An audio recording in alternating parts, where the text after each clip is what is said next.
नमस्कार दर्शक बंधु मो सागर चलतु नजर पकईबा आज सकाळ केतोटी गुरुत्वपूर्ण खबर उपरे सेतिपाई वीडियोटी को शेष पर्यंत देखा मोर अनुरोध। वीडियोटी भल लगे वीडियोटी को लाइक करे, चैनल को सब्सक्राइब करे, कमेंट माध्यम जनातु आपण माने मो वीडियो केउ जिल्लारु देखुचंते। चलतु आज सकाळ खबर उपरे नजर पकईबा। प्रथम खबर देखु आसला बड़ खबर। 5 दिनिया ओडिशा गस्तर आसबे राष्ट्रपति। ओडिशा आसबे राष्ट्रपति द्रौपदी मुर्मू फेब्रुआरी प्रथम सप्ताह तांकर ओडिशा आसबार कार्यक्रम रही। आसंता 2 तारिख रु से 5 दिनिया ओडिशा गस्तर आसबे। सूचना मुताबक फेब्रुआरी 2 रे राष्ट्रपति भुवनेश्वर रे पहुंचे राति यापन करिवे। 3 रे से फकीर मोहन यूनिवर्सिटी समावर्तन उत्सव रे जोग देबे। 4 तारिख रे जाजपुर रे राष्ट्रपति मां बिरजांक दर्शन करिवे। 5 और 6 तारिख रे मयूरभंज जिल्ला रे तांकर एकाधिक कार्यक्रम रही बोले खबर मिली। परवर्ती खबर देखु आसला बड़ खबर। 2036 सुधा ओडिशार 90% चाष जमी को मिल जलसेचन सुविधा। ओडिशा को एक समृद्ध राज्य में परिणत करने चाष जमी को जलसेचन गुरुत्वपूर्ण। गुरुवार स्थानीय लोकसभा भवन में आयोजित राज्यस्तरीय पानी पंचायत पक्ष 2026 कार्यक्रम में जोगदे मुख्यमंत्री मोहन चरण मांझी एक बड़ घोषणा करछन्ते। से कहछन्ते जे 2036 मसीहा सुधा राज्यर 90% चाष जमी को जलसेचन सुविधा जोगाई देवाक सरकार लक्ष्य धार्य करछन्ते। आगामी 5 वर्ष मध्य विभिन्न प्रकल्प माध्यम अतिरिक्त 15 लाख हेक्टर जमी को जलसेचित कराजिबो। बृहत मध्यम और क्षुद्र प्रकल्प समेत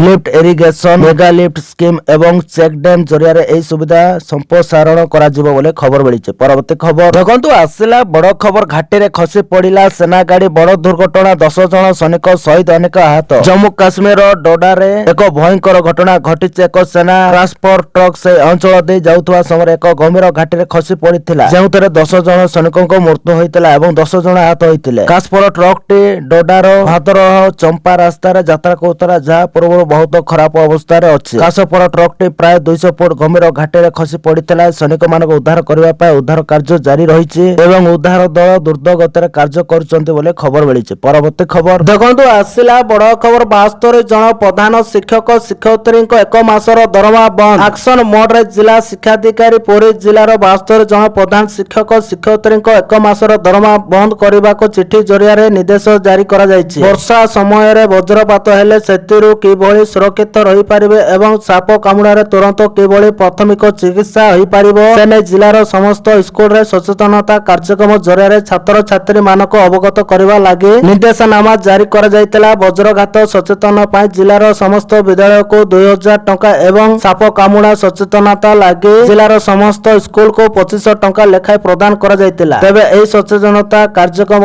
खर्चर हिसाब न देई परिबारु 72 जन प्रधान शिक्षक शिक्षयित्री एक मासर दरमा बंद पाई चिठी होइछि। वज्रपात सचेतनता कार्यक्रम हिसाब न देबारु 38 विद्यालयर प्रधान शिक्षक शिक्षयित्री दरमा बंद एवं साप कामुड़ा लागि सचेतनता कार्यक्रम हिसाब न देबारु 34 जन प्रधान शिक्षक शिक्षयित्री दरमा बंद करा जायछि बोले खबर मिलिछि। परवर्ती खबर देखंतु आसिला बड़ खुशी खबर। हिताधिकारी को अकाउंट को सुविधा टंका पठाइले सरकार। खाता को आसिला सुविधा टंका। गुरुवार मुख्यमंत्री मोहन चरण मांझी 4,57,000 अधिक अकाउंट को टंका पठाइछन्ते। 315 कोटी अधिक टंकार सहायता प्रदान करा जायछि। सुविधा योजना रे नोआरे शामिल होइतबा हिताधिकारी को काली प्रथम किस्ती मिलिछि। सेहि परि प्रथम एवं द्वितीय किस्ती रो बाद पड़ितबा 2,55,265 जन को एथर सुविधा योजना रे शामिल करा जायछि। मिलितबा सूचना अनुसार अभियोग सुनानी पर 24,018 जन हिताधिकारी को सुविधा रे शामिल करा जायतबा नै उपमुख्यमंत्री प्रभात परिडा सूचना दैछन्ते बोले खबर मिलिछि। परवर्ती खबर देखंतु आसिला बड़ खबर। गणतंत्र दिवस रे अटैक नै योजना करछन्ते पाक आतंके। भारत भीतर अटैक करबा पय पाकिस्तान योजना करतबा विशेष गोइंदा सूत्र सूचना मिलिछि। एपरिक राजधानी दिल्ली रे एही आक्रमण हेबा नै चिंता प्रकट होइछि। गोइंदा विभाग रो आसीतबा सूचना अनुसार बांग्लादेश देई किछि पाकिस्तानी आतंकी देश रे पसि पारन्ते और सेमाने आसंता गणतंत्र दिवस रे अटैक करबा पय योजना करछन्ते। एणु या आगरो प्रशासन को सतर्क रहबा पय कोआ जायछि। सेपटे दिल्ली समेत जम्मू और काश्मीर रे कड़ा सुरक्षा व्यवस्था करा जायछि बोले खबर मिलिछि। परवर्ती खबर देखंतु आसिला बड़ खबर। जनवरी 26 रे बंद रहबो मुख्यमंत्री को जन अभियोग शुणानी। आसंता जनवरी 26 तारिख रे सरकारी छुट्टी दिवस थिबारु मुख्यमंत्री को जन अभियोग शुणानी बंद रहबो। साधारणतंत्र दिवस उपलक्षे सरकारी छुट्टी थिबारु आसंता सोमवार जनवरी 26 तारिख रे मुख्यमंत्री को जन अभियोग शुणानी बंद रहबो। परवर्ती अभियोग शुणानी रो तारिख संवाद पत्र तथा अन्य गणमाध्यम जरिया जणाई दिया जिवो। ए संपर्क সম্পর্কে সাধারণ প্রশাসন ও সাধারণ অভিযোগ বিভাগ পক্ষর সূচনা দিয়া যাইছে বলে খবর মিলিছে। পরবর্তী খবর দেখন্তু আসিলা বড় খুশি খবর ওড়িশা সরকার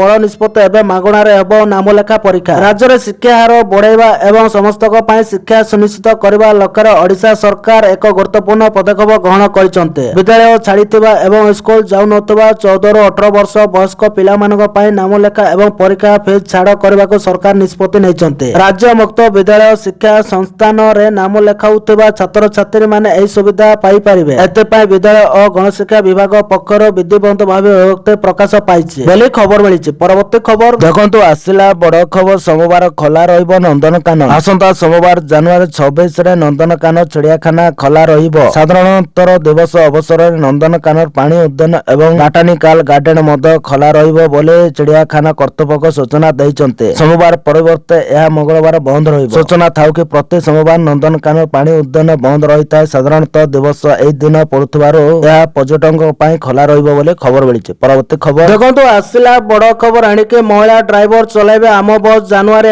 31ରୁ ତାଲିମ ଆରମ୍ଭ। ଏଣିକି ମହିଳା ଡ୍ରାଇଭର ଚଲାଇବେ ଆମ ବସ୍। ଏନେ ପୁନେରେ ସେମାନଙ୍କୁ ତାଲିମ ଦିଆଯିବ। ଜାନୁଆରୀ 31ରେ 20 ଜଣ ମହିଳା ତାଲିମ ପାଇଁ ପୁନେ ଯିବେ। ନଗର ଉନ୍ନୟନ ମନ୍ତ୍ରୀଙ୍କ ଆମ ବସ୍ ସେବା ସମୀକ୍ଷା ବୈଠକରେ ନିଆଯାଇଛି ନିଷ୍ପତ୍ତି। ମହିଳା ଯାତ୍ରୀଙ୍କ ସୁରକ୍ଷିତ ଯାତ୍ରା ପାଇଁ ମହିଳା ଚାଳକଙ୍କ ଉପରେ ଗୁରୁତ୍ୱ ଦିଆଯାଇଛି ବୋଲି ଖବର ମିଳିଛି। ପରବର୍ତ୍ତୀ ଖବର ଦେଖନ୍ତୁ ଆସିଲା ବଡ ଖବର। ହାଇକୋର୍ଟଙ୍କ ନିର୍ଦ୍ଦେଶ 15 ଦିନ ଭିତରେ ଅଙ୍ଗନବାଡି କର୍ମୀଙ୍କୁ ବକେୟା ଦରମା। ହାଇକୋର୍ଟଙ୍କ ଗୁରୁତ୍ୱପୂର୍ଣ୍ଣ ରାୟ ଅଙ୍ଗନବାଡି କର୍ମୀଙ୍କ ବକେୟା ଦରମା 15 ଦିନ ଭିତରେ ଦେବାକୁ ନିର୍ଦ୍ଦେଶ ଦେଇଛନ୍ତି ହାଇକୋର୍ଟ। ନହେଲେ ସୁଧ ଦେବା ନିଶ୍ଚୟ ବୋଲି କହିଛନ୍ତି। ବାର୍ଷିକ 9% ସୁଧ କର୍ତ୍ତୃପକ୍ଷ ସରକାରୀ ଅଧିକାରୀ ମାନେ ଗଣିବେ ବୋଲି ହାଇକୋର୍ଟ କହିଛନ୍ତି। କାର୍ଯ୍ୟ ସମ୍ପାଦନ କରିବା ପରେ ମଧ୍ୟ କୌଣସି କର୍ମଚାରୀଙ୍କ ଦରମା ଅଟକାଇ ରଖିବା ଆଇନ ଅନୁସାରେ ଗ୍ରହଣୀୟ ନୁହେଁ ବୋଲି ହାଇକୋର୍ଟ ରାୟରେ ପ୍ରକାଶ କରିଛନ୍ତି। ଯାଜପୁର ଜିଲ୍ଲା ରସୁଲପୁର ବ୍ଲକ ପ୍ରଥମ ଖଣ୍ଡି ଗ୍ରାମ ପଞ୍ଚାୟତର 6 ନମ୍ବର ଅଙ୍ଗନବାଡି କେନ୍ଦ୍ରରେ ଆବେଦନକାରୀ ଗତ ବର୍ଷ ଜୁଲାଇ 24 ତାରିଖରୁ ଅଙ୍ଗନବାଡି କର୍ମୀ ଭାବେ ନିଯୁକ୍ତ ପାଇ ସୁଚାରୁ ରୂପେ କାର୍ଯ୍ୟ କରି ଚାଲିଛନ୍ତି। କିନ୍ତୁ ସରକାରଙ୍କ ପକ୍ଷରୁ ତାଙ୍କୁ ମାସିକ ଦରମା ପ୍ରଦାନ କରାଯାଇ ନଥିଲା। ବାରମ୍ବାର ବିଭିନ୍ନ ସରକାରୀ ଅଫିସରେ ନିଜର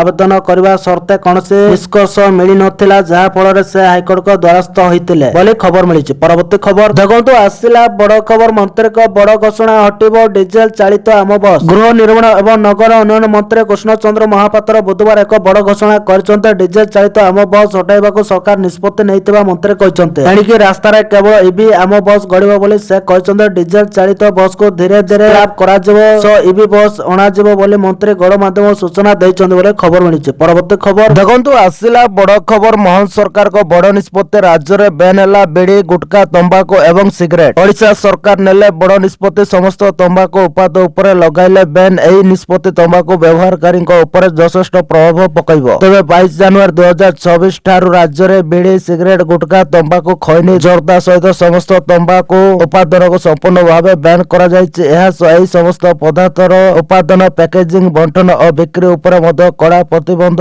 ଲାଗୁ କରାଯାଇଛି। ରାଜ୍ୟ ସ୍ୱାସ୍ଥ୍ୟ ଓ ପରିବାର କଲ୍ୟାଣ ବିଭାଗ ଏ ସମ୍ପର୍କରେ ଅଧିକାରୀଙ୍କ ନୋଟିଫିକେସନ ଜାରି କରି ନୂଆ ନିୟମକୁ କାର୍ଯ୍ୟକାରୀ କରିଛି। ସ୍ୱାସ୍ଥ୍ୟ ବିଭାଗ ପକ୍ଷରୁ କୁହାଯାଇଛି ଯେ ଅନ୍ତର୍ଜାତୀୟ କର୍କଟ ଗବେଷଣା ସଂସ୍ଥା, ବିଶ୍ୱ ସ୍ୱାସ୍ଥ୍ୟ ସଂଗଠନ ଜର୍ଦା, ଖୈନି, ଗୁଟଖା ଓ ଅନ୍ୟ ତମ୍ବାକୁ ଉତ୍ପାଦର ସେବନ କର୍କଟ ରୋଗର ପ୍ରମୁଖ କାରଣ ବୋଲି ଦର୍ଶାଇଛନ୍ତି। ଏହା ସହ ଧୂଆଁହୀନ ତମ୍ବାକୁ ଯଥା ପାନ ମସଲା, ପାନ ଗୁଆ, ଧୂଆଁ ପତ୍ର ଭଳି ଅନ୍ୟ ଉତ୍ପାଦ ମଧ୍ୟ ସ୍ୱାସ୍ଥ୍ୟ ପାଇଁ ଖରାପ। ବିଶ୍ୱ ବୟସ୍କ ତମ୍ବାକୁ ସର୍ବେକ୍ଷଣର ଦ୍ୱିତୀୟ ରାଉଣ୍ଡରେ ଓଡିଶାର 42% ଜନସଂଖ୍ୟା ଧୂଆଁହୀନ ତମ୍ବାକୁ ସେବନ କରୁଥିବା ନଜରକୁ ଆସିଥିଲା, ଯାହାକି ଜାତୀୟ ହାରଠାରୁ 2 ଗୁଣ ବୋଲି ଖବର ମିଳିଛି। ପରବର୍ତ୍ତୀ ଖବର ଦେଖନ୍ତୁ ଆସିଲା ବଡ ଖବର। ରାଜ୍ୟସଭା ନିର୍ବାଚନ ପାଇଁ ପ୍ରକ୍ରିୟା ତ୍ୱରାନ୍ୱିତ। ନିର୍ବାଚନ କମିଶନ ପ୍ରସ୍ତାବ। ରାଜ୍ୟସଭା ନିର୍ବାଚନ ପାଇଁ ଆରମ୍ଭ ହେଲା ପ୍ରକ୍ରିୟା। ଦେଶର 10 ରାଜ୍ୟରେ ଖାଲି ହେବାକୁ ଥିବା 36 ରାଜ୍ୟସଭା ଆସନ ପାଇଁ ଭାରତର ନିର୍ବାଚନ ଆୟୋଗଙ୍କ ପକ୍ଷରୁ ପ୍ରକ୍ରିୟା ତ୍ୱରାନ୍ୱିତ ହୋଇଛି। ରିଟର୍ଣ୍ଣିଂ ଅଫିସର ନିଯୁକ୍ତି ଲାଗି ପ୍ରସ୍ତାବ ମାଗିଲେ ନିର୍ବାଚନ କମିଶନ। ଓଡିଶା ସମେତ 10 ରାଜ୍ୟ ନିର୍ବାଚନ ଅଧିକାରୀଙ୍କୁ ନିର୍ବାଚନ କମିଶନ ଚିଠି ଲେଖିଛନ୍ତି।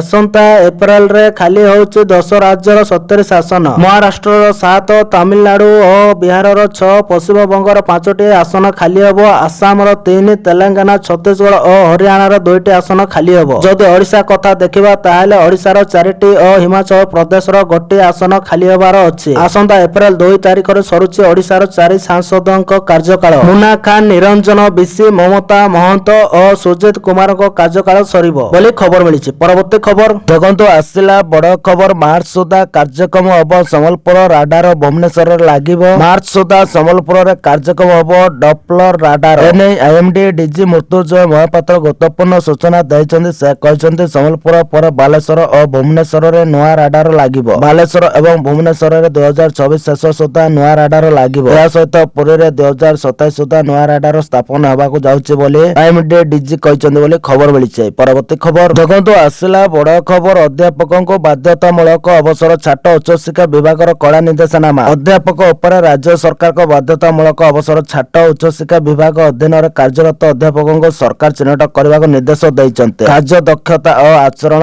ପାଇଁ ଉଚ୍ଚଶିକ୍ଷା ବିଭାଗର କଳା ନିର୍ଦ୍ଦେଶନାମା ଜାନୁଆରୀ 31 ସୁଦ୍ଧା ରିପୋର୍ଟ ଦାଖଲ ପାଇଁ କଲେଜ କର୍ତ୍ତୃପକ୍ଷଙ୍କୁ ଚିଠି ଲେଖାଯାଇଛି। ଶିକ୍ଷା ମାନଦଣ୍ଡରେ ଉନ୍ନତି ସହ କାର୍ଯ୍ୟଶୈଳୀରେ ସମୀକ୍ଷା ପାଇଁ ଏହି ପଦକ୍ଷେପ ନିଆଯାଇଛି ବୋଲି ଖବର ମିଳିଛି। ପରବର୍ତ୍ତୀ ଖବର ଆଜିର ଦେଖନ୍ତୁ ଆସିଲା ବଡ ଖବର। ସବ୍ୟସାଚୀ ଅର୍ଚ୍ଚିତାଙ୍କ ଘରକୁ ଆସିଲେ ନୂଆ ଅତିଥି, ଛୁଟିଲା ଶୁଭେଚ୍ଛାର ସୁଅ। ଓଡ଼ିଶାର ଲୋକପ୍ରିୟ ଚଳଚ୍ଚିତ୍ର ଅଭିନେତା ସବ୍ୟସାଚୀ ମିଶ୍ର ଏବଂ ଅଭିନେତ୍ରୀ ଅର୍ଚ୍ଚିତା ସାହୁଙ୍କ ଘରକୁ ଆସିଛି ନୂଆ ଅତିଥି। ବୁଧବାର ଏହି ଷ୍ଟାର ଦମ୍ପତି ଏକ ପୁତ୍ର ସନ୍ତାନର ବାପା ମା ହୋଇଛନ୍ତି। ଏହି ଖବର ପ୍ରସାରିତ ହେବା ପରେ ଅଲିଉଡ ଜଗତ ସମେତ ସାରା ରାଜ୍ୟର ପ୍ରଶଂସକଙ୍କ ମଧ୍ୟରେ ଖୁସିର ଲହରୀ ଖେଳି ଯାଇଛି। 2021 ମସିହାରେ ବିବାହ ବନ୍ଧନରେ ଆବଦ୍ଧ ହୋଇଥିବା ଏହି ଦମ୍ପତିଙ୍କର ଏହା ହେଉଛି ପ୍ରଥମ ସନ୍ତାନ। କିଛି ଦିନ ପୂର୍ବରୁ ସବ୍ୟସାଚୀ ଏବଂ ଅର୍ଚ୍ଚିତା ଏକ ସ୍ୱତନ୍ତ୍ର ଭିଡିଓ ଜରିଆରେ ନିଜ ପ୍ରଶଂସକମାନଙ୍କୁ ଏହି ଖୁସି ଖବର ବା ଟ୍ୱିଟ୍ ସିକ୍ରେଟ ଜଣାଇଥିଲେ। ପ୍ରଭୁ ଶ୍ରୀ ଲିଙ୍ଗରାଜଙ୍କ ମନ୍ଦିର ପୃଷ୍ଠଭୂମିରେ ଏହି ଭିଡିଓଟି ସୁଟ୍ କରାଯାଇଥିଲା। ସୋସିଆଲ ମିଡିଆରେ ଏବେ ଶୁଭେଚ୍ଛାର ସୁଅ ଛୁଟିଛି। ସିନେମା ଜଗତର କଳାକାର ଏବଂ ଶୁଭେଚ୍ଛୁ ମାନେ ନବଜାତ ଶିଶୁ ଓ ଦମ୍ପତିକୁ ଅଭିନନ୍ଦନ ଜଣାଉଛନ୍ତି ବୋଲି ଖବର ମିଳିଛି। ପରବର୍ତ୍ତୀ ଖବର ଦେଖନ୍ତୁ ଆସିଲା ବଡ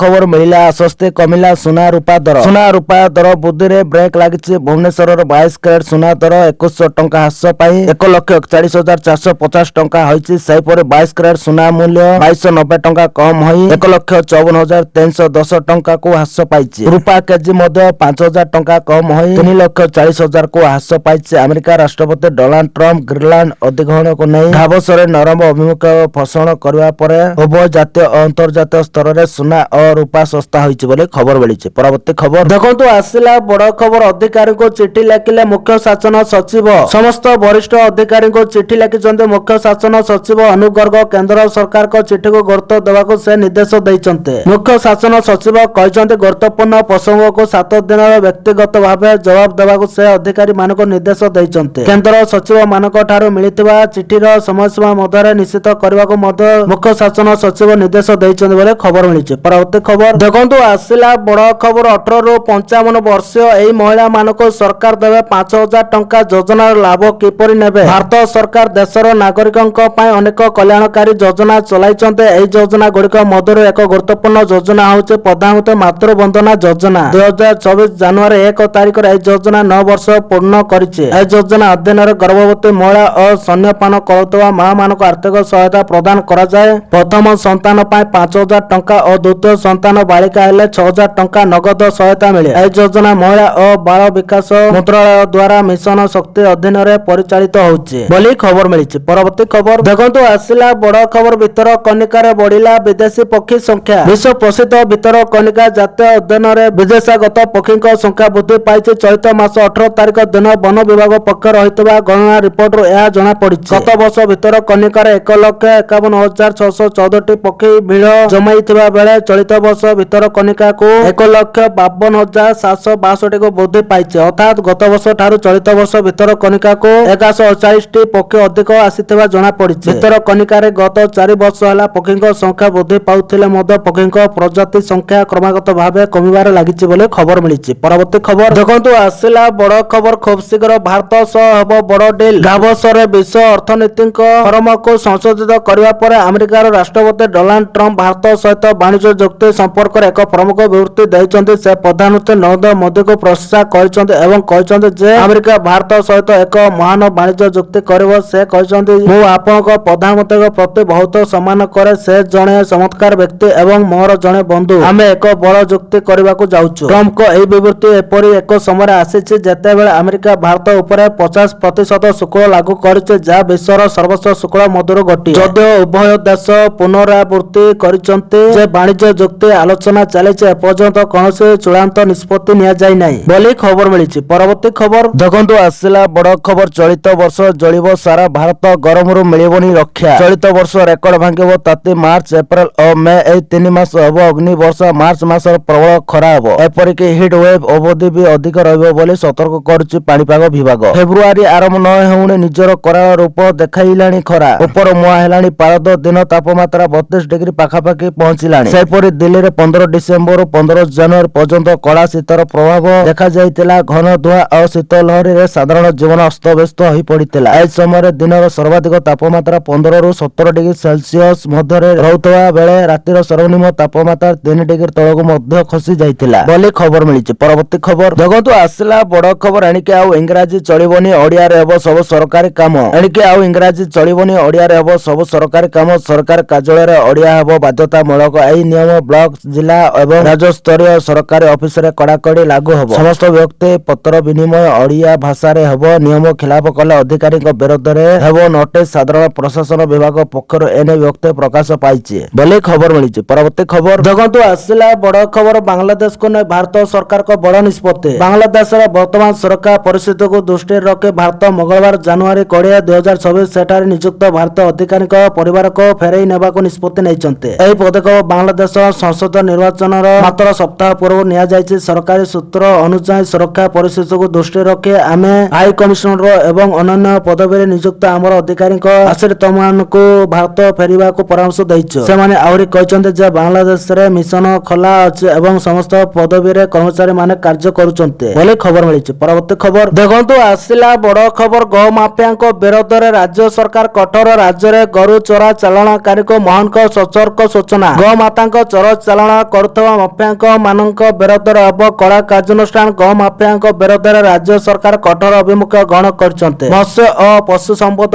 ମେଳାରୁ ଗୋ ମାଫିଆଙ୍କୁ କଡ଼ା ଚେତାବନୀ ଦେଇଛନ୍ତି ମୁଖ୍ୟମନ୍ତ୍ରୀ ମୋହନ ଚରଣ ମାଝୀ। ମୁଖ୍ୟମନ୍ତ୍ରୀ କହିଛନ୍ତି, 4 ଦିନ ତଳେ କେନ୍ଦୁଝର ଜିଲ୍ଲାରୁ ଗୋ ମାଫିଆଙ୍କ ଉପରେ ଚଢ଼ଉ ଆରମ୍ଭ ହୋଇଛି। କେନ୍ଦୁଝର ସମେତ ମୟୂରଭଞ୍ଜ, ବାଲେଶ୍ୱର, ଭଦ୍ରକ, ଯାଜପୁର ଜିଲ୍ଲାରେ ଏକକାଳୀନ ଚଢ଼ଉ ହେବା ଦ୍ୱାରା ମାଫିଆଙ୍କ ଠାରୁ ପ୍ରଚୁର ସମ୍ପତ୍ତି ଠାବ ହୋଇଛି। 2 କୋଟି ନଗଦ ଟଙ୍କା ସହ 1 କେଜି ସୁନା, 3 କେଜି ରୂପା ଜବତ ହୋଇଛି। ଗୋ ମାଫିଆଙ୍କ ଠାରୁ 100 କୋଟି ଟଙ୍କାର ସମ୍ପତ୍ତି ବାହାରିଥିବା ବେଳେ 14 ଜଣ ମାଫିଆ ଏବେ ଜେଲ ଭିତରକୁ ଯାଇଛନ୍ତି। ଆଗକୁ ଏଭଳି ଚଢ଼ଉ ଜାରି ରହିବା। ଗୋମାତାଙ୍କ ସୁରକ୍ଷା ପାଇଁ ଆମ ସରକାର ବନ୍ଦ ପରିକରା। ଗୋମାତାଙ୍କ ଚୋର ଚାଲାଣ କାର୍ଯ୍ୟରୁ ବିରତ ରୁହନ୍ତୁ ବୋଲି ଖବର ମିଳିଛି। ପରବର୍ତ୍ତୀ ଖବର ଦେଖନ୍ତୁ, ଆସିଲା ବଡ଼ ଖବର। ଏଣିକି ପରୀକ୍ଷା କିମ୍ବା ଚାକିରି ପାଇଁ ଆବେଦନ କରିବାକୁ ପଡ଼ିବନି ଏନ୍ଓସି। ଏଣିକି ପରୀକ୍ଷା କିମ୍ବା ଚାକିରି ପାଇଁ ଆବେଦନ କରିବାକୁ ପଡ଼ିବନି ଏନ୍ଓସି। ସରକାରୀ କର୍ମଚାରୀଙ୍କ ପାଇଁ ସ୍ଥାୟୀ ଅନୁମତି ଜାରି କଲେ ରାଜ୍ୟ ସରକାର। ସାଧାରଣ ପ୍ରଶାସନ ଓ ଅଭିଯୋଗ ବିଭାଗ ପକ୍ଷରୁ ଐତିହାସିକ ନିଷ୍ପତ୍ତି। ଏବେ ନିଜ କ୍ୟାରିୟରରେ ଉନ୍ନତି କରିପାରିବେ ସରକାରୀ କର୍ମଚାରୀ। ଚାକିରି ଅସ୍ଥାୟୀ ସରକାରୀ କର୍ମଚାରୀଙ୍କୁ ବଡ଼ ଆଶ୍ୱସ୍ତି। ଜିଏନ୍ପିଜି ବିଭାଗ ଅଧୀନରେ କାର୍ଯ୍ୟରତ ଅଧିକାରୀ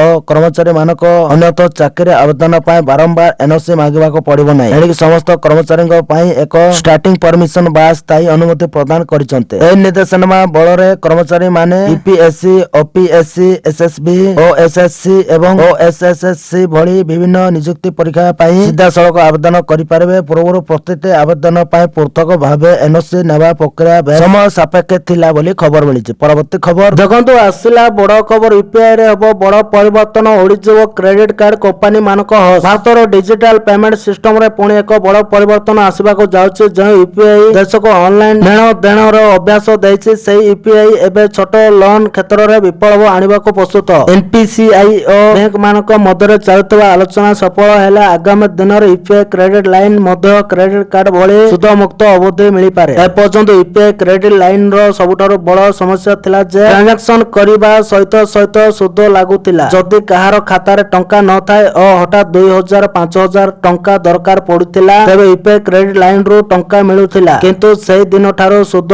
ଗଣନା ମଧ୍ୟ ଆରମ୍ଭ ହୋଇଯାଉଥିଲା। ଏହି କାରଣରୁ ଏହି ସୁବିଧା ଆର୍ଥିକ ଲୋକପ୍ରିୟ ହୋଇଯାଇ ପାରି ନଥିଲା ବୋଲି ଖବର ମିଳିଛି। ପରବର୍ତ୍ତୀ ଖବର ଦେଖନ୍ତୁ, ଆସିଲା ବଡ଼ ଖବର। ଆୟୁଷ୍ମାନ ଯୋଜନାକୁ ନେଇ ସ୍ୱାସ୍ଥ୍ୟ ମନ୍ତ୍ରୀଙ୍କ ବଡ଼ ବୟାନ। ଆୟୁଷ୍ମାନ ଯୋଜନା ସମସ୍ୟାର ସମାଧାନ ଆସନ୍ତା 3 ଦିନରେ ହେବ। ସ୍ୱାସ୍ଥ୍ୟ ମନ୍ତ୍ରୀ ମୁକେଶ ମହାଲିକ ଆୟୁଷ୍ମାନ ଚିନ୍ତନ ଶିବିରରେ ଏହା କହିଛନ୍ତି ଯେ ସେ କହିଛନ୍ତି ଆୟୁଷ୍ମାନ ଭାରତ କାର୍ଡ ସମ୍ପର୍କିତ ସମସ୍ତ ସମସ୍ୟା ଖୁବ୍ ଶୀଘ୍ର ସମାଧାନ ହେବ।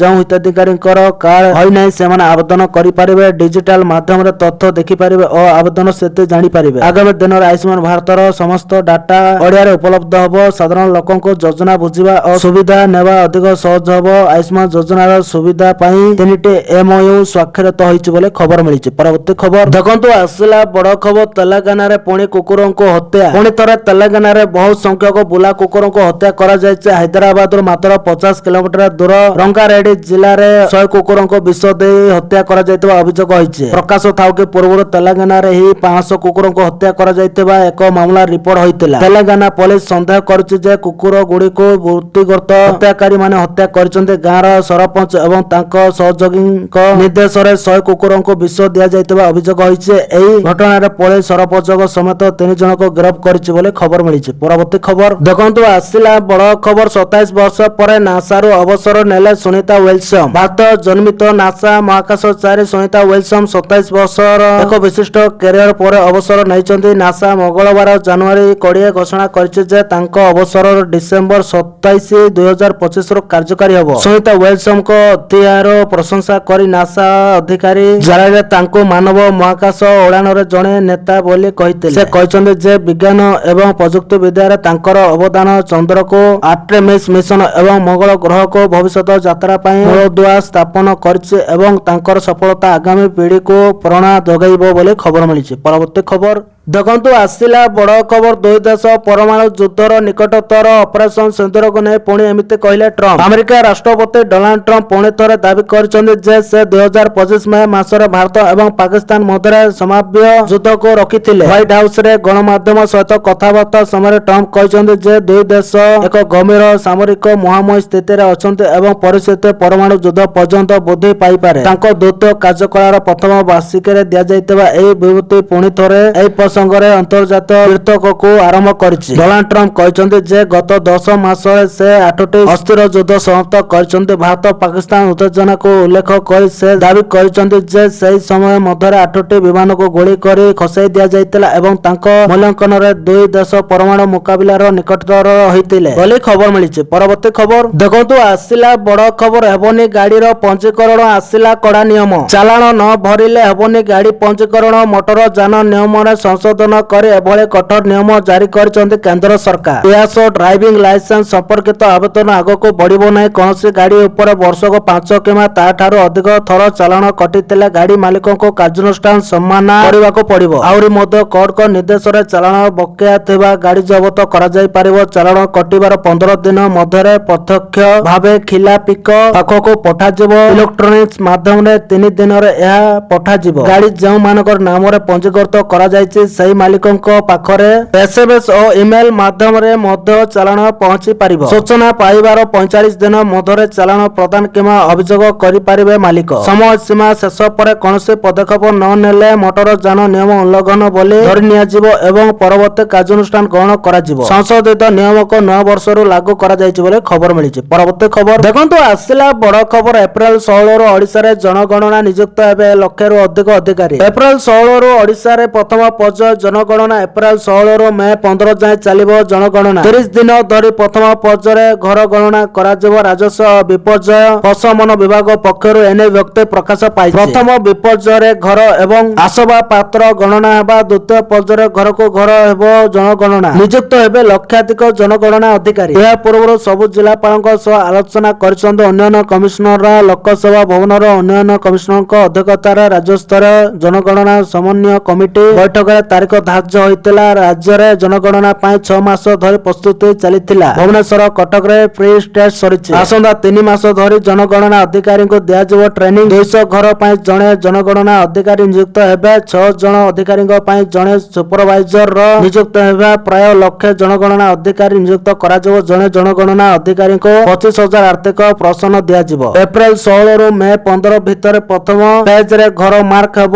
2027 ଫେବୃଆରୀରୁ ଦ୍ୱିତୀୟ ପର୍ଯ୍ୟାୟରେ ଜନଗଣନା ହେବ ବୋଲି ଖବର ମିଳିଛି। ପରବର୍ତ୍ତୀ ଖବର ଦେଖନ୍ତୁ, ଆସିଲା ବଡ଼ ଖବର। ରାଜ୍ୟକୁ ଆସିବ 1 ଲକ୍ଷ କୋଟିର ପୁଞ୍ଜି। ମୁଖ୍ୟମନ୍ତ୍ରୀ କୋଲକାତାରେ ଅନୁଷ୍ଠିତ ଓଡ଼ିଶା ଇନଭେଷ୍ଟମିଟ୍ ରୋଡ୍ ଶୋରୁ ଓଡ଼ିଶା ପାଇଁ 1 ଲକ୍ଷ କୋଟି ଟଙ୍କାର ନିବେଶ ସମ୍ଭାବନା ସୃଷ୍ଟି ହୋଇଛି। ଉକ୍ତ କାର୍ଯ୍ୟକ୍ରମରେ ଯୋଗଦେଇ ଭୁବନେଶ୍ୱର ଫେରିବା ପରେ ଶନିବାର ମୁଖ୍ୟମନ୍ତ୍ରୀ ମହେଶ ମାଝୀ ଏହି ସୂଚନା ଦେଇଛନ୍ତି। ଏହି ରୋଡ୍ ଶୋରେ 500ରୁ ଅଧିକ ଉଦ୍ୟୋଗପତି, ବ୍ୟବସାୟ ସଂଘ ଓ ପ୍ରତିଷ୍ଠାନ ଅଂଶଗ୍ରହଣ କରିଥିଲା ବେଳେ 4ଟି ସ୍କେଟ୍ରାଲ ରାଉଣ୍ଡ ଟେବୁଲ ସହ 130ଟି ଉଚ୍ଚସ୍ତରୀୟ ସ୍ୱତନ୍ତ୍ର ବୈଠକ ଅନୁଷ୍ଠିତ ହୋଇଥିଲା। ଏହି ଅବସରରେ ବିଭିନ୍ନ ପ୍ରକଳ୍ପ ସ୍ଥାପନ ଓ ନିଯୁକ୍ତି ସୃଷ୍ଟି ନେଇ 27ଟି MOU ହୋଇଛି। ଏ ବାବଦକୁ ମୋଟ 81,864 କୋଟି ଟଙ୍କାର ନିବେଶ ସହ 63,171ଟି ନିଯୁକ୍ତି ସୃଷ୍ଟିର ସମ୍ଭାବନା ରହିଛି। ଏହା ବ୍ୟତୀତ 19ଟି ନିବେଶ ପ୍ରସ୍ତାବ ମିଳିଥିବା ବେଳେ ମୋଟ 18,453 କୋଟି ଟଙ୍କାର ନିବେଶ ଓ 27,591ଟି ଅଧିକ ନିଯୁକ୍ତି ସୁଯୋଗ ସୃଷ୍ଟି ହେବ ବୋଲି ଆଶା କରାଯାଉଛି। ଏହି ରୋଡ୍ ଶୋରୁ ମୋଟ 1 କୋଟିରୁ ଅଧିକ ପୁଞ୍ଜିନିବେଶ ସହ 90,000 ଅଧିକ ନିଯୁକ୍ତି ସୃଷ୍ଟିର ସମ୍ଭାବନା ଦେଖାଯାଉଛି ବୋଲି ଖବର ମିଳିଛି। ପରବର୍ତ୍ତୀ ଖବର ଦେଖନ୍ତୁ, ଆସିଲା ବଡ଼ ଖବର। ସଫା କହିଦେଲେ ପୁତିନ ଗ୍ରୀନଲ୍ୟାଣ୍ଡ ମାମଲାରେ ଆମେ ପଶିବୁ ନାହିଁ, ଏହା ଉପରେ ଡେନମାର୍କର ଅଧିକାର ରହିଛି। ଟ୍ରମ୍ପଙ୍କ ପ୍ଲାନକୁ ସବୁ ଦେଶ ସମର୍ଥନ କରୁଥିବା ବେଳେ ରୁଷିଆ ରାଷ୍ଟ୍ରପତି ଭ୍ଲାଦିମିର ପୁତିନଙ୍କ ବିସ୍ଫୋରକ ବୟାନ ଖୁବ୍ ଭାଇରାଲ ହେବାରେ ଲାଗିଛି। ଗ୍ରୀନଲ୍ୟାଣ୍ଡକୁ ଅଧିକାର କରିବା ପାଇଁ ଆମେରିକା ରାଷ୍ଟ୍ରପତି ଡୋନାଲ୍ଡ ଟ୍ରମ୍ପଙ୍କ ନୂତନ ପ୍ରୟାସ ବିଷୟରେ ମସ୍କୋ ଚିନ୍ତିତ ନୁହେଁ ବୋଲି ରୁଷ ରାଷ୍ଟ୍ରପତି ଭ୍ଲାଦିମିର ପୁତିନ କହିଛନ୍ତି। ଯଦିଓ ଏହି ପ୍ରସଙ୍ଗ ୱାଶିଂଟନ, ଡେନମାର୍କ ଏବଂ ଅନ୍ୟାନ୍ୟ ନାଟୋ ସହଯୋଗୀଙ୍କ ମଧ୍ୟରେ ସମ୍ପର୍କକୁ ତିକ୍ତ କରିଛି, ତଥାପି ସେ ଏଥିରେ କୌଣସି ପ୍ରକାର ମୁଣ୍ଡ ଖେଳିବା ପାଇଁ ଚାହାନ୍ତି ନାହିଁ। ରୁଷିଆ ସଫା କହିଛି କି ଗ୍ରୀନଲ୍ୟାଣ୍ଡ ସହ ଜଡ଼ିତ କୌଣସି ବି କାର୍ଯ୍ୟରେ ସେ ମୁଣ୍ଡ ପୁରାଇବ ନାହିଁ, ଏଥିରେ ତାର କୌଣସି ପ୍ରଭାବ ପଡ଼ିବ ନାହିଁ ବୋଲି ଖବର ମିଳିଛି। ପରବର୍ତ୍ତୀ ଖବର ଦେଖନ୍ତୁ, ଆସିଲା ବଡ଼ ଖବର। ଶ୍ରୀମନ୍ଦିରକୁ ବୋମା ଧମକ, ସୋସିଆଲ ମିଡିଆରେ ଧମକପୂର୍ଣ୍ଣ ମେସେଜ ପରେ ଶ୍ରୀମନ୍ଦିରକୁ ବୋମା ଧମକ, ସୋସିଆଲ ମିଡିଆରେ ଧମକପୂର୍ଣ୍ଣ ମେସେଜ ମାମଲାରେ ଜଣକୁ ପୋଲିସ ଅଟକ ରଖିଛି। ଜୁଲି ରାଣୀ ପଣ୍ଡା ନାମକ ଏକ ଫେସବୁକ୍ ଆଇଡିରେ ଶ୍ରୀମନ୍ଦିର ସମେତ ପୁରୀ ଗ୍ରାଣ୍ଡ ସେଣ୍ଟର ଓ ରାଜ୍ୟସଭା MP ସୁଭାଶିଷ ଖୁଣ୍ଟିଆଙ୍କୁ ଧମକପୂର୍ଣ୍ଣ ମେସେଜ ଦିଆଯାଇଥିଲା। ପୁରୀ ଜଗନ୍ନାଥ ମନ୍ଦିରରେ ଖୁବ୍ ଶୀଘ୍ର ବୋମା ପଡ଼ିବ ଏବଂ ଗ୍ରାଣ୍ଡ ସେଣ୍ଟରରେ ଗୁଳି ଫୁଟାଇ ଦିଆଯିବ ବୋଲି ଏଥିରେ ଲେଖାଯାଇଥିଲା। ଏପରିକି ଖୁବ୍ ଶୀଘ୍ର ସୁଭାଶିଷ ଖୁଣ୍ଟିଆଙ୍କୁ ଗୁଳିମାଡ଼ ହେବ ବୋଲି ଧମକ ଦିଆଯାଇଥିଲା, ଯାହାକୁ ନେଇ ଏକ ଖବରଦାତା ସମ୍ମିଳନୀ ରାଜ୍ୟସଭା MP ସୁଭାଶିଷ ଖୁଣ୍ଟିଆଙ୍କ ପକ୍ଷରୁ ଅନୁଷ୍ଠିତ ହୋଇଯାଇଛି। ଏହି ମାମଲାରେ ଜଣକୁ ଅଟକ ରଖାଯାଇଛି। ତେବେ ଜୁଲି ରାଣୀ ପଣ୍ଡା କିଏ ଓ ସେ ଏଭଳି କାହିଁକି ପୋଷ୍ଟ କରିଛନ୍ତି ତାକୁ ନେଇ ଆଶଙ୍କା ବଢିଛି। ପୂର୍ବରୁ ଶ୍ରୀମନ୍ଦିରକୁ ଆତଙ୍କବାଦୀଙ୍କ ଆକ୍ରମଣର ଭୟ ଥିବା ଗୋଇନ୍ଦା ବିଭାଗ ତରଫରୁ ସ୍ପଷ୍ଟ ହୋଇଥିବା ବେଳେ ଏହି ଧମକପୂର୍ଣ୍ଣ ମେସେଜକୁ ନେଇ ସାଧାରଣରେ ଭୟର ବାତାବରଣ ଦେଖାଦେଇଛି ବୋଲି ଖବର ମିଳିଛି। ପରବର୍ତ୍ତୀ ଖବର ଦେଖନ୍ତୁ, ଆସିଲା ବଡ଼ ଖବର। କର୍ମଚାରୀଙ୍କ ବୋଲେ ବୋଲେ ଏବେ ଘର ବନେଇବା ସ୍ୱପ୍ନ ହେବ ସାକାର, ସରକାର ଘୋଷଣା କଲେ ନୂଆ ଯୋଜନା। କେନ୍ଦ୍ର ସରକାରୀ କର୍ମଚାରୀଙ୍କ ପାଇଁ ଆସିଛି ଏକ ବଡ଼ ଖୁସି ଖବର। ନିଜ ଘରର ସ୍ୱପ୍ନ ସାକାର କରିବାକୁ ସରକାର ଘୋଷଣା କରିଛନ୍ତି ହାଉସ ବିଲ୍ଡିଂ ଆଡଭାନ୍ସ ଯୋଜନା। ବଢୁଥିବା ମହଙ୍ଗାଇ ମଧ୍ୟରେ ଏହି ଯୋଜନା କେନ୍ଦ୍ର କର୍ମଚାରୀଙ୍କ ପାଇଁ ବଡ଼ ଆଶ୍ୱସ୍ତି ନେଇ ଆସିଛି। ଏହି ଯୋଜନା ଅନୁସାରେ କେନ୍ଦ୍ର ସରକାରୀ କର୍ମଚାରୀ ମାନେ ଘର, ଫ୍ଲାଟ କିମ୍ବା ପ୍ଲଟ କିଣିବା ଏବଂ ଘର ନିର୍ମାଣ ପାଇଁ ସରକାରଙ୍କ ଠାରୁ ଅଗ୍ରିମ ଆର୍ଥିକ ସହାୟତା ପାଇପାରିବେ। HBA ଯୋଜନା ଅଧୀନରେ କର୍ମଚାରୀ 1.25 କୋଟି ଟଙ୍କା ମୂଲ୍ୟ ପର୍ଯ୍ୟନ୍ତ ଘର, ଫ୍ଲାଟ କିମ୍ବା ପ୍ଲଟ ପାଇଁ ଆବେଦନ କରିପାରିବେ। ନିୟମ ଅନୁସାରେ କର୍ମଚାରୀ ନିଜ ମୂଳ ବେତନର 139 ଗୁଣା କିମ୍ବା ସର୍ବାଧିକ 1 କୋଟି ଟଙ୍କା ମୂଲ୍ୟର ଘର ପାଇଁ ଆଡଭାନ୍ସ ନେଇପାରିବେ। ତଥାପି ସର୍ବାଧିକ ଆଡଭାନ୍ସ ରାଶି କର୍ମଚାରୀଙ୍କ 34 ମାସର ମୂଳ ବେତନ ସମାନ ହେବ ଏବଂ ଏହା 25 ଲକ୍ଷ ଟଙ୍କା ଠାରୁ ଅଧିକ ହେବ ନାହିଁ। ଏହି ପରିମାଣ ଘର କିମ୍ବା ଫ୍ଲାଟର ମୋଟ ମୂଲ୍ୟ ଏବଂ କର୍ମଚାରୀଙ୍କ ଦେୟ କ୍ଷମତା ଉପରେ ଆଧାର କରି ନିର୍ଣ୍ଣୟ କରାଯାଏ ବୋଲି ଖବର ମିଳିଛି। ପରବର୍ତ୍ତୀ ଖବର ଦେଖନ୍ତୁ, ଆସିଲା ବଡ଼ ଖବର। 20% ବଢିପାରେ ପ୍ରତିରକ୍ଷା ବଜେଟ, ହୋଇପାରେ ବଡ଼ ଘୋଷଣା। ବଜେଟ 2024ରେ ପ୍ରତିରକ୍ଷା କ୍ଷେତ୍ର ପାଇଁ ଅନେକ ବୈପ୍ଳବିକ ଘୋଷଣା ହେବାର ଆଶା କରାଯାଉଛି। 2025ରେ ଅପରେସନ ସିନ୍ଦୁର ଘଟଣା ଏବଂ ବିଶ୍ୱଯୁଦ୍ଧର ବର୍ଦ୍ଧିତ ବିପଦକୁ ଦୃଷ୍ଟିରେ ରଖି ଏହି ବର୍ଷର ପ୍ରତିରକ୍ଷା ବଜେଟ କେବଳ ବଡ଼ ହେବ ନାହିଁ, ବରଂ ଏହାର ଧ୍ୟାନ ସମ୍ପୂର୍ଣ୍ଣ ଭାରତରେ ଟେକ୍ନୋଲୋଜି ଉପରେ କେନ୍ଦ୍ରିତ ହୋଇପାରେ। ବିଶେଷଜ୍ଞ ଏବଂ ଶିଳ୍ପ ସଂସ୍ଥା ଯେପରିକି FICCI ପ୍ରତିରକ୍ଷା ବଜେଟରେ 20% ପର୍ଯ୍ୟନ୍ତ ଗୁରୁତ୍ୱପୂର୍ଣ୍ଣ ବୃଦ୍ଧି ଆକଳନ କରିଛନ୍ତି। ମୋଟ ବଜେଟ 7 ଲକ୍ଷ କୋଟିରୁ 7.5 ଲକ୍ଷ କୋଟିକୁ ଅତିକ୍ରମ କରିପାରେ। ନୂତନ ଅସ୍ତ୍ରଶସ୍ତ୍ର ଏବଂ ବିମାନ କ୍ରୟ ପାଇଁ ଆବଣ୍ଟନ 1.8 ଲକ୍ଷ କୋଟିରୁ ପ୍ରାୟ 2.5 ଲକ୍ଷ କୋଟିକୁ ବୃଦ୍ଧି କରାଯାଇପାରେ ବୋଲି ଖବର ମିଳିଛି। ପରବର୍ତ୍ତୀ ଖବର ଦେଖନ୍ତୁ, ଆସିଲା ବଡ଼ ଖବର। ବାବୁଙ୍କ ଦକ୍ଷତା ମାପିବେ ସରକାର। ରାଜ୍ୟବାସୀକୁ କିଭଳି ହାତ ପାଆନ୍ତାରେ ରାଜସ୍ୱ ସେବା ମିଳିବ ତାକୁ ନେଇ ଗତ 18 ମାସ ମଧ୍ୟରେ ରାଜସ୍ୱ ବିଭାଗ ପକ୍ଷରୁ ନିର୍ଦ୍ଦିଷ୍ଟ ସମୟସୀମା ମଧ୍ୟରେ ବିବିଧ ପ୍ରମାଣପତ୍ର ପ୍ରଦାନ ଓ ପୁରୁଣା ଆଇନକୁ ବନ୍ଦ କରିବା ଭଳି 13ଟି ସଂସ୍କାରମୂଳକ ପଦକ୍ଷେପ ଗ୍ରହଣ କରାଯାଇଛି। ହେଲେ ଏବେ ବିବିଧ ପ୍ରମାଣପତ୍ର ଠାରୁ ଆରମ୍ଭ କରି ଦାଖଲ, ଖାରଜ ମାମଲାର ଫଇସଲା ଏବଂ ଅନ୍ୟାନ୍ୟ ରାଜସ୍ୱ ସେବା ପାଇବାରେ ଲୋକେ ହଇରାଣ ହରକତ ହେଉଛନ୍ତି। ଆଗାମୀ ଦିନରେ ଲୋକେ ଯେପରି ରାଜସ୍ୱ ସେବା ପାଇବାରେ କୌଣସି ସମସ୍ୟା ନ ଉପୁଜିବ ତାକୁ ନେଇ ରାଜସ୍ୱ ବିଭାଗ ପକ୍ଷରୁ ତହସିଲଦାର ବାବୁମାନଙ୍କ ଦକ୍ଷତା ମପାଯିବ। କେଉଁ ତହସିଲଦାର କେଉଁ ସବୁ ମାମଲାକୁ ତ୍ୱରିତ ସମାଧାନ କରୁଛନ୍ତି ଏବଂ ତାହା ମଧ୍ୟରେ କେତେ ସବୁ ଗୁଣାତ୍ମକ ସେବା ରହିଛି ତାକୁ ଆଧାର କରି ର୍ୟାଙ୍କିଂ ପ୍ରଦାନ କରାଯିବ ବୋଲି ଖବର ମିଳିଛି। ପରବର୍ତ୍ତୀ ଖବର ଦେଖନ୍ତୁ, ଆସିଲା ବଡ଼ ଖବର। ବଦଳିବ DPR, ସାମିଲ ହେବ ପାରାଦୀପ, ନୂଆ ରୂପରେ ଆସିବ ମେଟ୍ରୋ ରେଳ। ଦୀର୍ଘ ଦିନ ଧରି ଭୁବନେଶ୍ୱର କଟକ ମେଟ୍ରୋ ରେଳ ପ୍ରକଳ୍ପ କାର୍ଯ୍ୟ ଅନିଶ୍ଚିତତା ଭିତରେ ରହିଛି। ଏହାକୁ ନେଇ ଲୋକେ ଆଶା ଓ ଆଶଙ୍କାରେ ରହିଥିବା ବେଳେ ରାଜ୍ୟ ସରକାର ମଧ୍ୟ ବ୍ୟାକଫୁଟରେ ରହିଛନ୍ତି।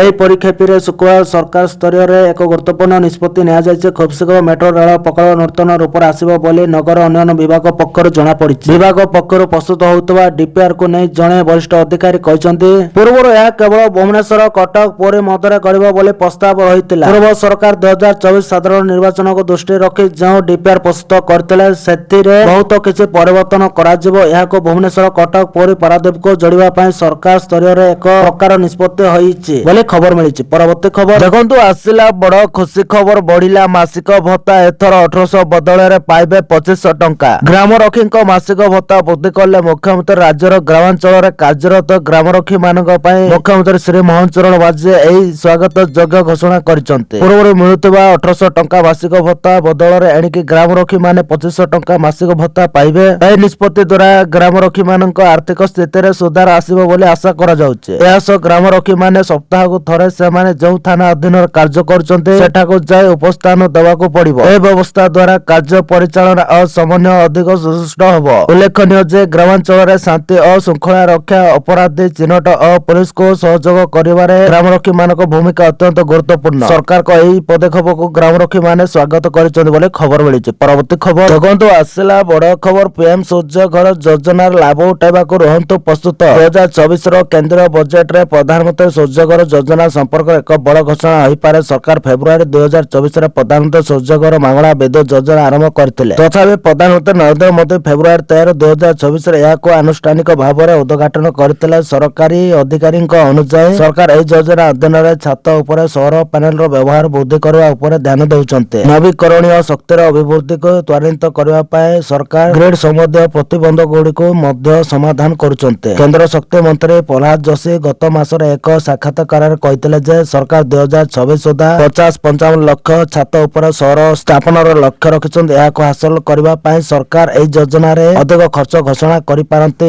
ନବୀକରଣୀୟ ଶକ୍ତିର ବ୍ୟବହାର ବୃଦ୍ଧି କରିବାରେ ଛାତ ଉପରେ ସୌର ଏକ ପ୍ରମୁଖ ଭୂମିକା ଗ୍ରହଣ କରେ। ଏହା ପରିବାରର ବିଦ୍ୟୁତ ଖର୍ଚ୍ଚ ହ୍ରାସ କରୁଛି ଏବଂ ବଣ୍ଟନ କମ୍ପାନୀଗୁଡ଼ିକ ପାଇଁ ସର୍ବାଧିକ ଚାହିଦା ପରିଚାଳନା କରିବା ସହଜ କରୁଛି ବୋଲି ଖବର ମିଳିଛି। ପରବର୍ତ୍ତୀ ଖବର ଦେଖନ୍ତୁ, ଆସିଲା ବଡ ଖବର। ବଜେଟ 2024 ମଧ୍ୟବିତ୍ତ ପରିବାରକୁ ମିଳିବ ବଡ ରିହାତି। ବଜେଟ 2024 ନିକଟତର ହେବା ସହିତ ଦେଶର ଟ୍ୟାକ୍ସପେୟର ମାନଙ୍କର ବିଶେଷ କରି ମିଡିଲ କ୍ଲାସର ଆଶା ଓ ଉତ୍ସାହ ବଢିବାରେ ଲାଗିଛି। ବଢୁଥିବା ମୁଦ୍ରାସ୍ଫୀତି ଓ ଘରୋଇ ଖର୍ଚ୍ଚର ଚାପ ମଧ୍ୟରେ ଲୋକମାନେ ଏବେ ସରକାରଙ୍କ ଠାରୁ କିଛି ଟ୍ୟାକ୍ସ ରିହାତି ଆଶା କରୁଛନ୍ତି। ଏହି ଆଶାର ମୁଖ୍ୟ କେନ୍ଦ୍ରବିନ୍ଦୁ ହେଉଛି ଇନକମ ଟ୍ୟାକ୍ସ ସେକ୍ସନ 88। ରିପୋର୍ଟ ଅନୁଯାୟୀ ଏବେ ଚର୍ଚ୍ଚା ଚାଲିଛି ଯେ ବଜେଟ 2026ରେ ଅର୍ଥମନ୍ତ୍ରୀ ନିର୍ମଳା ସୀତାରମଣ ସେକ୍ସନ 88 ଅଧୀନରେ ମିଳୁଥିବା ଡିଡକ୍ସନ ସୀମାକୁ 1.5 ଲକ୍ଷ ଟଙ୍କାରୁ ବଢାଇ 3 ଲକ୍ଷ ଟଙ୍କା କରିପାରନ୍ତି। ଯଦି ଏହା କାର୍ଯ୍ୟକାରୀ ହୁଏ ତେବେ ପୁରୁଣା ଟ୍ୟାକ୍ସ ରିଜିମକୁ ବାଛିଥିବା ଟ୍ୟାକ୍ସପେୟର ମାନଙ୍କ ପାଇଁ ଏହା ଏକ ବଡ ରିହାତି ସାବ୍ୟସ୍ତ ହେବ ବୋଲି ଖବର ମିଳିଛି। ପରବର୍ତ୍ତୀ ଖବର ଦେଖନ୍ତୁ, ଆସିଲା ବଡ ଖବର। ମୋଦି ସରକାର ଦେଲେ ଖୁସି ଖବର। ବଢିଲା ଏପିୱାଇ ଅବଧି। ପେନସନ ପ୍ରାପ୍ତ ଲୋକଙ୍କ ପାଇଁ ବଡ ଖୁସି ଖବର। ମୋଦି ସରକାର ଦେଲେ ନୂଆ ବର୍ଷ ଉପହାର। ବଢିଲା ଅଟଳ ପେନସନ ଯୋଜନା ଅବଧି। କେନ୍ଦ୍ର ସରକାର ଲୋକପ୍ରିୟ ପେନସନ ଯୋଜନା ଅଟଳ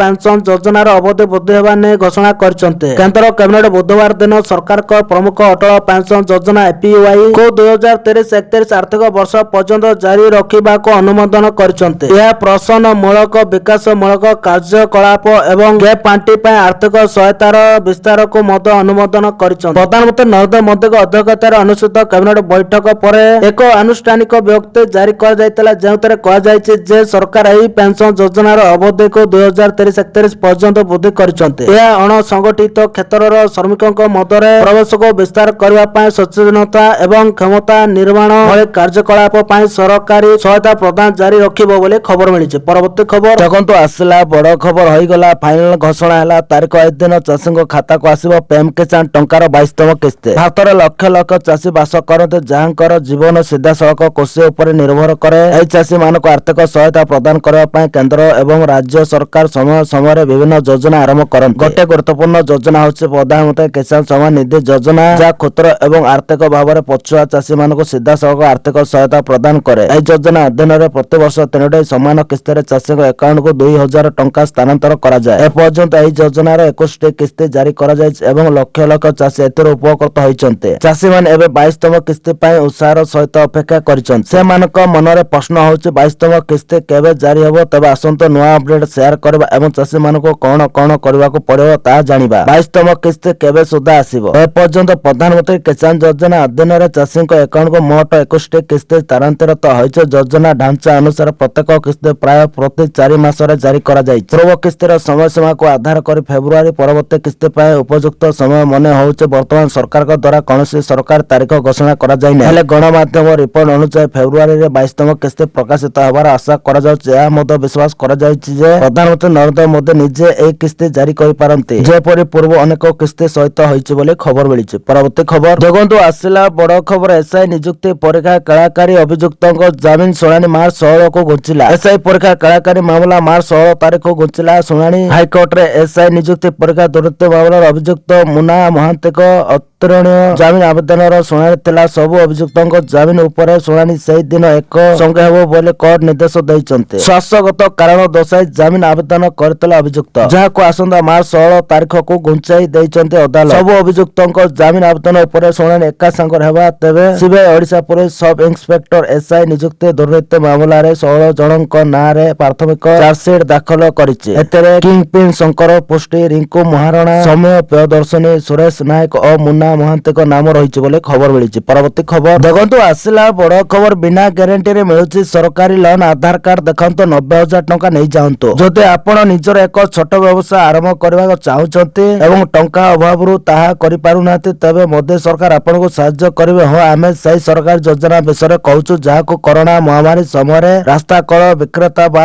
ଉଠା ଦୋକାନୀ ମାନଙ୍କ ପାଇଁ ଆରମ୍ଭ କରାଯାଇଥିଲା, ଯେଉଁମାନଙ୍କ ବ୍ୟବସାୟ କରୋନା ଯୋଗୁଁ ବନ୍ଦ ହୋଇଯାଇଥିଲା। ଏହି ଯୋଜନାର ନାମ ହେଉଛି ପିଏମ୍ ସ୍ୱନିଧି ଯୋଜନା। ନିଜର ବ୍ୟବସାୟ ଆରମ୍ଭ କରିବା ପାଇଁ ଏହି ଯୋଜନା ମାଧ୍ୟମରେ ସରକାର 90,000 ଟଙ୍କା ପର୍ଯ୍ୟନ୍ତ ଋଣ ପ୍ରଦାନ କରୁଛନ୍ତି। ଦେଶ କରୋନା ମହାମାରୀରୁ ମୁକ୍ତ ହୋଇସାରିଛି, କିନ୍ତୁ କ୍ଷୁଦ୍ର ବ୍ୟବସାୟୀଙ୍କୁ ସାହାଯ୍ୟ କରିବା ପାଇଁ ମୋଦି ସରକାର ପିଏମ୍ ସ୍ୱନିଧି ଯୋଜନାର ସମୟ ସୀମାକୁ 31 ମାର୍ଚ୍ଚ 2023 ପର୍ଯ୍ୟନ୍ତ ବୃଦ୍ଧି କରିଛନ୍ତି। ଏହା ଅଧୀନରେ ଲୋକଙ୍କୁ ନିଜ ବ୍ୟବସାୟ ଆରମ୍ଭ କରିବା ପାଇଁ ଆର୍ଥିକ ସହାୟତା ଦିଆଯାଏ। ପୂର୍ବରୁ ଏହି ସରକାରୀ ଯୋଜନାରେ 80,000 ଟଙ୍କା ପର୍ଯ୍ୟନ୍ତ ଋଣ ମିଳୁଥିଲା, ଯାହାକୁ ଗତ 2025 ବର୍ଷରେ ମୋଦି ସରକାର ବୃଦ୍ଧି କରି 90,000 ଟଙ୍କା କରିଛନ୍ତି। ଏହା ବ୍ୟତୀତ ରାସ୍ତାକଡ଼ ବିକ୍ରେତାଙ୍କୁ ୟୁପିଆଇ ସଂଯୁକ୍ତ ରୂପେ କ୍ରେଡିଟ୍ କାର୍ଡ ମଧ୍ୟ ପ୍ରଦାନ କରାଯାଉଛି। ଖୁଚୁରା ଏବଂ ପାଇକାରୀ କାରବାର ପାଇଁ ଡିଜିଟାଲ ପେମେଣ୍ଟ ଉପରେ କ୍ୟାଶବ୍ୟାକ୍ ମଧ୍ୟ ଦିଆଯାଉଛି। ଏହି ସରକାରୀ ଯୋଜନାର ସବୁଠାରୁ ବଡ଼ ବିଶେଷତ୍ୱ ହେଉଛି ଏହା ଅଧୀନରେ 90,000 ଟଙ୍କା ପର୍ଯ୍ୟନ୍ତ ଋଣ ବିନା କୌଣସି ଗ୍ୟାରେଣ୍ଟିରେ ଦିଆଯାଉଛି, ଯାହା ଏହାର ଲୋକପ୍ରିୟତା ବୃଦ୍ଧି କରିବାରେ ପ୍ରମୁଖ ଭୂମିକା ଗ୍ରହଣ କରୁଛି। ପିଏମ୍ ସ୍ୱନିଧି ଯୋଜନାର ଏହି ଅର୍ଥ 3ଟି ପର୍ଯ୍ୟାୟରେ ଦିଆଯାଏ, ଅର୍ଥାତ୍ ହିତାଧିକାରୀଙ୍କ ବିଶ୍ୱନୀୟତା ଆଧାରରେ ଛୋଟ ପରିମାଣରୁ ଆରମ୍ଭ କରି ବଡ଼ ପରିମାଣ ଋଣ ଦିଆଯାଏ। ପ୍ରଥମ କିସ୍ତି ପରିଶୋଧ କରିବା ପରେ ଦ୍ୱିତୀୟ କିସ୍ତିରେ ଅଧିକ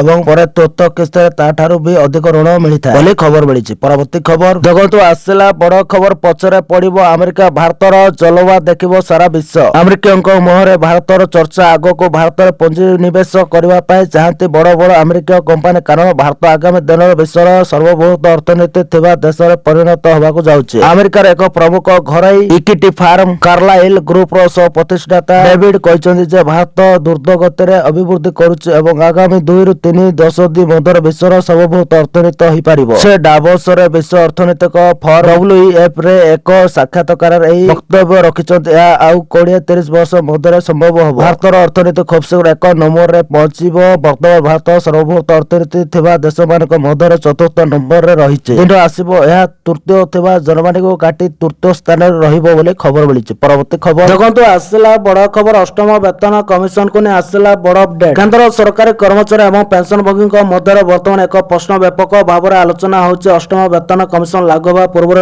ସରକାର କଣ ବର୍ତ୍ତମାନର ମହଙ୍ଗା ଭତ୍ତା ଡିଏ ମୂଳ ଦରମାରେ ଯୋଡ଼ିବେ? ଏହି ପ୍ରଶ୍ନ ଉଠାଯାଉଛି, କାରଣ ସପ୍ତମ ବେତନ କମିଶନର କାର୍ଯ୍ୟକାଳ ଡିସେମ୍ବର 31, 2025ରେ ଶେଷ ହୋଇଥିଲା। ଜାନୁଆରୀ-ଜୁନ୍ 2024 ପାଇଁ ଡିଏ ବୃଦ୍ଧି ସପ୍ତମ ବେତନ କମିଶନର ପରିସର ବାହାରେ ପ୍ରଥମ ସଂଶୋଧନ ହେବ। ଯଦିଓ ଅଷ୍ଟମ ବେତନ କମିଶନ ପୂର୍ବରୁ ଆରମ୍ଭ ହୋଇସାରିଛି, ଏହାର କାର୍ଯ୍ୟକାରିତା ପାଇଁ କିଛି ସମୟ ଲାଗିପାରେ। ସାଧାରଣତଃ କୌଣସି ବେତନ କମିଶନ ଏହାର ରିପୋର୍ଟ ଦାଖଲ କରିବାକୁ ପ୍ରାୟ 18 ମାସ ସମୟ ନିଏ। ବିଚାର ପ୍ରକ୍ରିୟା, କ୍ୟାବିନେଟ୍ ଅନୁମୋଦନ ଏବଂ କାର୍ଯ୍ୟାନ୍ୱୟନ ପାଇଁ ଅତି କମରେ ଆଉ 6 ମାସ ସମୟ ଲାଗେ ବୋଲି ଖବର ମିଳିଛି। ପରବର୍ତ୍ତୀ ଖବର ଦେଖନ୍ତୁ, ଆସିଲା ବଡ଼ ଖବର। ଟ୍ରମ୍ପ ଖେଳୁଛନ୍ତି ଟାରିଫ ଖେଳ, ସେପଟେ ମୋଦି ରଚିଲେଣି ମାଷ୍ଟର ପ୍ଲାନ। ଏହି ନେତାଙ୍କୁ କରିଦେଲେ ନିଜର ବନ୍ଧୁ। ଆମେରିକାର ରାଷ୍ଟ୍ରପତି ଡୋନାଲ୍ଡ ଟ୍ରମ୍ପଙ୍କ ଦ୍ୱିତୀୟ କାର୍ଯ୍ୟକାଳରୁ 1 ବର୍ଷ ପୂରଣ ହେବାକୁ ଯାଉଛି। ଦ୍ୱିତୀୟ ଥର ସତ୍ତାରେ ଆସିବା ପରେ ଟ୍ରମ୍ପ ପ୍ରାୟ ପ୍ରତି 2 ଦିନରେ କୌଣସି ନ କୌଣସି ଦେଶ ବିରୋଧରେ ଟାରିଫ ଘୋଷଣା କରୁଥିବା ଦେଖାଦେଉଛି। ଏହି କ୍ରମରେ ଭାରତ ଭଳି ଆମେରିକାର ଏକ ବଡ଼ ବ୍ୟବସାୟିକ ସାଥୀ ମଧ୍ୟ ଚାପରୁ ରହିପାରି ନାହିଁ। ବର୍ତ୍ତମାନ ଭାରତ ଉପରେ 50% ଟାରିଫ ଲାଗୁ ହୋଇଛି, କିନ୍ତୁ ଯଦି ଭାରତ ରୁଷ ସହ ତେଲ କ୍ରୟ ଜାରି ରଖେ ତେବେ ଏହି ଟାରିଫ 500% ପର୍ଯ୍ୟନ୍ତ ବଢିପାରେ। ସେହିପରି ଯଦି ଭାରତ ଇରାନ ସହ ବ୍ୟବସାୟିକ ସମ୍ପର୍କ ଅବ୍ୟାହତ ରଖେ ତେବେ ଅଲଗା ଭାବେ 25% ଟାରିଫ ଲାଗିପାରେ। ଏହା ସହ ମୋଟ ମିଶାଇ ଭାରତ ଉପରେ 575% ପର୍ଯ୍ୟନ୍ତ ଟାରିଫ ଲଗାଇବାର ଆଶଙ୍କା ସୃଷ୍ଟି ହୋଇଛି। ଟ୍ରମ୍ପଙ୍କ ଏହି କଠୋର ନୀତି ଦ୍ୱାରା ଦୁଇ ଦେଶ ମଧ୍ୟରେ ବ୍ୟବସାୟ ଓ କୂଟନୈତିକ ସମ୍ପର୍କରେ ଘମାଘମ ଟକ୍କର ଦେଖାଦେଇଛି। ତଥାପି ଏହି ପରିସ୍ଥିତି ଭାରତକୁ ନିଜ ବ୍ୟବସାୟ ରଣନୀତି ପୁନର୍ଗଠନ କରିବାକୁ ବାଧ୍ୟ କରିଛି। ସାମ୍ପ୍ରତିକ ବ୍ୟବସାୟ ତଥ୍ୟ ଅନୁସାରେ ଭାରତର ଅର୍ଥନୀତି ଆଶା ଅପେକ୍ଷା ଭଲ ପ୍ରଦର୍ଶନ କରୁଛି। ଡିସେମ୍ବରରେ ଚୀନକୁ ଭାରତର ରପ୍ତାନୀ 67% ବୃଦ୍ଧି ପାଇ $2 ବିଲିୟନ ରେ ପହଞ୍ଚିଛି। ସେପଟେ କିନ୍ତୁ ଆମେରିକାକୁ ରପ୍ତାନୀ 1.8% କମି $6.8 ବିଲିୟନ ରହିଛି। ଭାରତ ଏବେ ୟୁଏଇ, ଅଷ୍ଟ୍ରେଲିଆ, ଓମାନ, ୟୁକେ ସହ ଫ୍ରି ଟ୍ରେଡ୍ ଏଗ୍ରିମେଣ୍ଟ ଓ ଆର୍ଥିକ ଭାଗିଦାରୀ ସୁଦୃଢ଼ କରୁଛି ବୋଲି ଖବର ମିଳିଛି। ପରବର୍ତ୍ତୀ ଖବର ଦେଖନ୍ତୁ, ଆସିଲା ବଡ ଖୁସି ଖବର। ଏଥର ଝିଅଙ୍କ ବିବାହ କରାଇବେ ରାଜ୍ୟ ସରକାର। ଗରିବ ତଥା ଆର୍ଥିକ ଅନଗ୍ରସର ବର୍ଗଙ୍କ ପାଇଁ ବଡ ଖୁସି ଖବର। ନିଜର କନ୍ୟା ସନ୍ତାନର ବିବାହ ପାଇଁ ସରକାର ଯୋଗାଇ ଦେବେ ଆର୍ଥିକ ସହାୟତା। ଏହି ଯୋଜନା ଅଧୀନରେ ସରକାର କନ୍ୟା ବିବାହ ପାଇଁ 51,000 ଟଙ୍କା ପର୍ଯ୍ୟନ୍ତ ଆର୍ଥିକ ରାଶି ସହାୟତା ଯୋଗାଇ ଦେବେ। ଏଥିପାଇଁ ଆପଣଙ୍କୁ ବିବାହ କରିବାକୁ ଥିବା ବା ବିବାହ ଯୋଗ୍ୟ ସନ୍ତାନଙ୍କର ସମସ୍ତ ବିବରଣୀ ସରକାରଙ୍କ ନିକଟରେ ଦାଖଲ କରିବାକୁ ହେବ। ଏଠାରେ କଇରକୁ ଭିନ୍ନ ଭିନ୍ନ ନାଁରେ ବିଭିନ୍ନ ରାଜ୍ୟରେ ଏହି ଯୋଜନାକୁ କାର୍ଯ୍ୟକାରୀ କରାଯାଇଛି। ଉତ୍ତର ପ୍ରଦେଶର ଏହାକୁ ମୁଖ୍ୟମନ୍ତ୍ରୀ ସାମୂହିକ ବିବାହ ଯୋଜନା ନାଁ ରଖାଯାଇଥିବା ବେଳେ ମଧ୍ୟପ୍ରଦେଶରେ ସାମୂହିକ କନ୍ୟା ବିବାହ କାର୍ଯ୍ୟକ୍ରମ ନାଁ ରହିଛି। ଓଡ଼ିଶାରେ ମୁଖ୍ୟମନ୍ତ୍ରୀ କନ୍ୟା ବିବାହ ଯୋଜନା ନାଁ ଦିଆଯାଇଛି। ତେବେ ଏଥିପାଇଁ ସରକାର 2025-26 ଆର୍ଥିକ ବର୍ଷ ପାଇଁ ଗତ 17 ତାରିଖରେ ଆଗତ ବଜେଟରେ 12 କୋଟି ଟଙ୍କାର ବ୍ୟବସ୍ଥା କରିଥିବା ଘୋଷଣା କରିଛନ୍ତି। ଝିଅ ଜନ୍ମ ଏକ ଆଶୀର୍ବାଦ, ଅଭିଶାପ ନୁହେଁ। ଆମେ ସେମାନଙ୍କର ସ୍ୱପ୍ନ ପୂରଣ କରିବା ଉଚିତ। ଓଡ଼ିଶା ପ୍ରଥା ଓ ପରମ୍ପରାରେ ବିବାହ ବ୍ୟୟବହୁଳ ହୋଇଥିବାରୁ ବହୁ ଗରିବ ପରିବାର ଅସୁବିଧାର ସମ୍ମୁଖୀନ ହୋଇଥାନ୍ତି। ଏଥିପାଇଁ ଆମ ସରକାର ମୁଖ୍ୟମନ୍ତ୍ରୀ କନ୍ୟା ବିବାହ ଯୋଜନା ଆରମ୍ଭ କରିଛନ୍ତି ବୋଲି ମୁଖ୍ୟମନ୍ତ୍ରୀ କହିଛନ୍ତି। ମହିଳା ଓ ଝିଅମାନଙ୍କର ମଙ୍ଗଳ ପାଇଁ ଏହି ସବୁ ଯୋଜନା ସୁଭଦ୍ରା ଓ ସୁଭଦ୍ରା ପ୍ଲସ୍ ଯୋଜନାରେ ଅନ୍ତର୍ଭୁକ୍ତ ହୋଇଛନ୍ତି ବୋଲି ମୁଖ୍ୟମନ୍ତ୍ରୀ କହିଛନ୍ତି। କେଉଁମାନେ ଉଠାଇ ପାରିବେ ଏହାର ଲାଭ? ଗରିବ, ଆର୍ଥିକ ଅନଗ୍ରସର, ଛାଡ଼ପତ୍ର ନେଇଥିବା ମହିଳା ତଥା ବିଧବା ମାନେ ଏହାର ଲାଭ ଉଠାଇ ପାରିବେ। ଯୋଗ୍ୟତା କ'ଣ? ଏହି ଯୋଜନା ଲାଭ ଉଠାଇବାକୁ ହେଲେ ସରକାରଙ୍କ ଦ୍ୱାରା ଜାରି କରାଯାଇଥିବା ମାନଦଣ୍ଡକୁ ମାନିବାକୁ ହେବ। ସରକାରଙ୍କ ଦ୍ୱାରା ଜାରି କରାଯାଇଥିବା ମାନଦଣ୍ଡ ଅନୁସାରେ କନ୍ୟା ଓଡ଼ିଶାର ସ୍ଥାୟୀ ବାସିନ୍ଦା ହୋଇଥିବା, ନିତାନ୍ତ ଜରୁରୀ, ବିବାହ କରିବାକୁ ଥିବା ମହିଳା, ଯୁବତୀ, 18 ବର୍ଷରୁ ଅଧିକ ଓ 35 ବର୍ଷରୁ କମ୍ ହୋଇଥିବା ଜରୁରୀ। ସେହିପରି ପରିବାର ଆର୍ଥିକ ଦୁର୍ବଳ, ବିପିଏଲ୍, ସାମଗ୍ରିକ ପୋର୍ଟାଲ ପଞ୍ଜୀକୃତ ହୋଇଥିବା ଆବଶ୍ୟକ, ଆବେଦକ ମଧ୍ୟ ପଞ୍ଜୀକୃତ ହୋଇଥିବା ଆବଶ୍ୟକ ବୋଲି ଖବର ମିଳିଛି। ତ ଦର୍ଶକ ବନ୍ଧୁ, ଏ ଥିଲା ଆଜି ସକାଳର କେତୋଟି ଗୁରୁତ୍ୱପୂର୍ଣ୍ଣ ଖବର। ଯଦି ଭିଡ଼ିଓଟି ଭଲ ଲାଗିଛି ଲାଇକ୍ କରିବା ସହିତ ଆମ ଚ୍ୟାନେଲକୁ ସବସ୍କ୍ରାଇବ କରନ୍ତୁ ଆଉ ଭିଡ଼ିଓକୁ ସେୟାର କରନ୍ତୁ। ଭିଡ଼ିଓଟି ସମ୍ପୂର୍ଣ୍ଣ ଦେଖିଥିବାରୁ ଆପଣମାନଙ୍କୁ ବହୁତ ବହୁତ ଧନ୍ୟବାଦ।